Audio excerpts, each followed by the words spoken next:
একটা review petition বাতিল সমাপ্ত করেছে এবং দপ্তরকে পোস্ট ফিল আপ করে এবং দপ্তরকে আরেকটু 2022 সালে এসটিটি এক্সাম হয়েছে, এটা রেজাল্ট এখনও পর্যন্ত পাবলিশ হয়নি। তো কেন হয়নি তার জন্য আমরা বারবার আসছি টিআরবিটির সামনে। আর আমাদের বিশ্বাস যে মুখ্যমন্ত্রী ডক্টর মানিক সাহা উনি একজন বিজ্ঞ মানুষ, উনি ভালো একটা সিদ্ধান্ত নেবেন।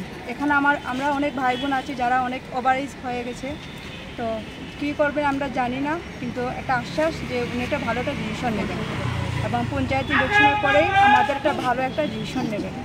আর আপনাদের মাধ্যমে আমরা দেখতে পাচ্ছি যে স্কুলগুলোতে যে টিচার সংকটে আছে এবং আপনাদের মাধ্যমে আমরা খবর পাচ্ছি এবং বিজ্ঞাপনের মাধ্যমে যে এবারের রেজাল্ট খুবই খারাপ হয়েছে, এটা তো আমরা সবাই জানি, আপনাদের মাধ্যমে জানতে পেরেছি। এটা একমাত্রই কারণ টিচার সংকটে।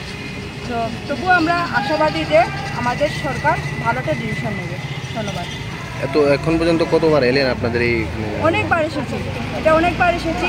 এরকম মনে হয় ঈশ্বরের কাছে যে আমরা যদি প্রেয়ার করতাম তাহলে মনে ঈশ্বর আমাদেরকে দিয়ে দিত। কি বলছে তারা, মানে এতবার আসছেন বারবারে, কিন্তু তাদের বক্তব্যটা কি? টিআরবিটি থেকে স্যাররা বলছে যে আমরা কিছু জানি না, ডিপার্টমেন্ট জানে। ডিপার্টমেন্টের কাছে যদি আমাদের অনেক ভাইরা গেছে, ওরা বলছে জানি না, এটা আরও উপর মহলে জানে। যে আমরা যাবো কোথায়? যেখানে যাই কেউ সঠিক কোনো আনসার দিচ্ছে না। সবাই বলছে এটা তো আমাদের দপ্তর নয়, এটা অন্য দপ্তর।